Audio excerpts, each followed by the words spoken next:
Hello everyone and welcome to another wonderful video with Honest Regards and Tejue. And today's concept in Module 2 Forex Trading course for 2024 is a wonderful course because this is where we really get deep into Forex. The first module we basically just went into the introduction of Forex trading, and this Module 2 is Forex market basic. We're going to talk about the basics of Forex market itself. So now the first key concepts in forex trading in this part one is understanding the fundamentals for every trader. You need to understand the fundamentals, which is the most basic aspect of forex trading. And in this lesson we will break down the essentials of bid, ask, spread, pip, points, lot size, and other types. So let's dive into this wonderful lecture. Should I call it a lecture? Yes. And also we should be aware that it's going to be a wonderful session. So let's get to the video very quickly.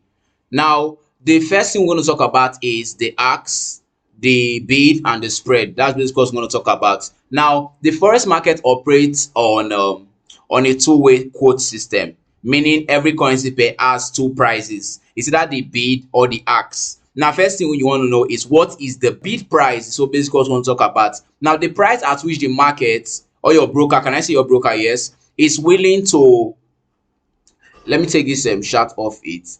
Yeah, so the price at which the market or your broker is willing to buy a currency from you is the bid price. Or we can say if you are selling a currency pair, that's you're clicking on sell a currency pair, you will execute the trade at the bid price. Now what's the ask price? Now the ask price is the price at which the market or your broker is willing to sell a currency to you. Now if you are buying a currency pair, you will execute the trade at the ask price. Now for spread, now spread is basically very good. It's just something unique.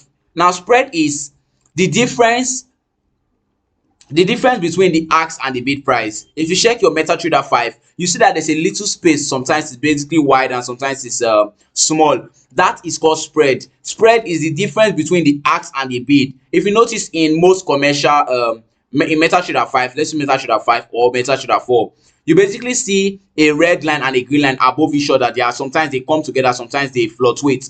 That's the red line is called the red line is called the bid, and the green line is called the ask, which is also known as the buy, and the bid is known as the sell. Now let's go on to the next. Why does this thing matter? Now low spread benefit traders as they reduce transaction costs.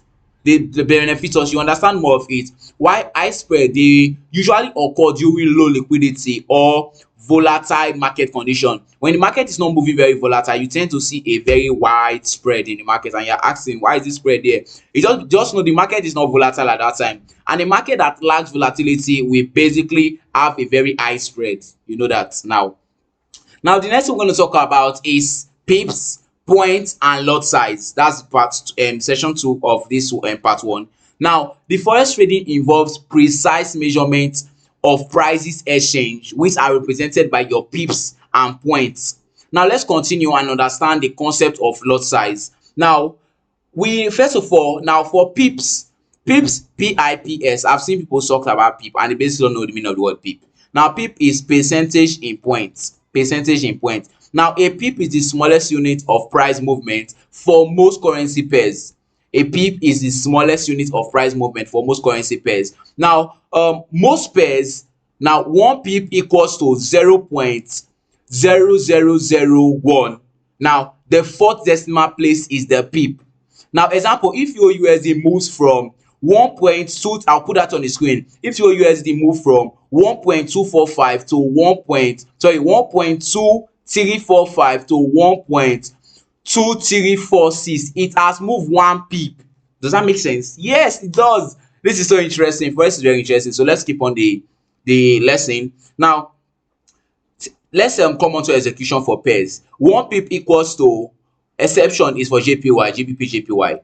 Now for JPY, not GBP, JPY pairs, they have just 0.01.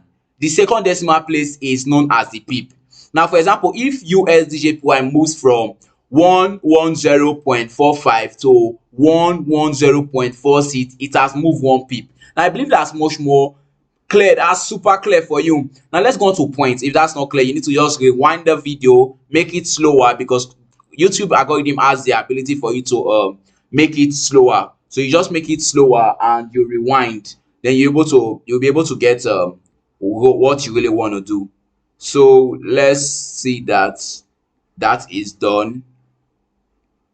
Okay, yeah, we are good to go. Now let's continue the lesson. I was just checking, making sure that I was talking, and at the same time making sure that I was having a connection.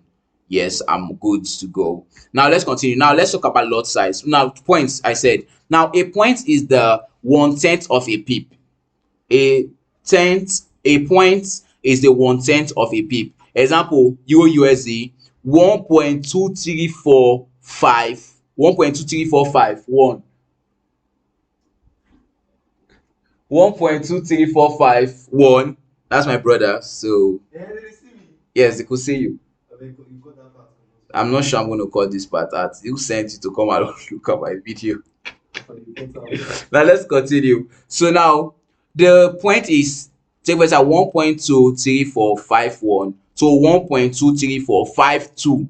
That is 1 point.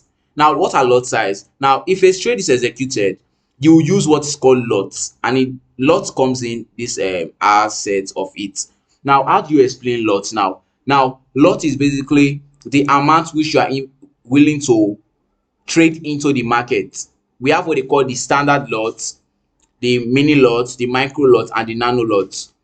Now standard lot is 100,000 units of the base currency. The mini lot is 10,000 units of the base currency. The micro lot is I get 10. Okay, micro lot is 1,000 of units of the base currency, and nano lot is 100 units of the base currency, offered by some brokers. Not all brokers offer the nano lots. Now why does lot size matters? Now it matters in this scenario where um lot determines your position size, your position risks, your potential profit or your potential loss. If you are risking over, you are using higher lot. If you are risking less, you are using lower lot. So lot determines the amount of money you are going into the market with. Most times I do go over margin for my lot size, which you are not going to do. You should not do that, because if you want to survive in the long term, let's be realistic. If you really want to survive in the long term, using small lot is good, but Abi always says this word: you can't make money using the smaller size. Don't mind him, you can. If you try increasing your lot over and over again, you know what you're going to do to yourself. You're going to get yourself blowing accounts over and over again. Time you are supposed to use for to grow your account, to increase your lot, then you now try using it on one trade. If it goes against you, that's a blown account. Now quick calculation, for example, I'm going to drop that example on the comment section. Okay, now the third session for this module 2 of part 1 is order types. You need to understand order types to know how you are going to trade. Now for order types, to execute your trade effectively, you must understand what orders you are using. Now the first one we have is market order, the second is limit order, the third is stop loss order, the fourth is take profit order, and the fifth is stop order. Sorry.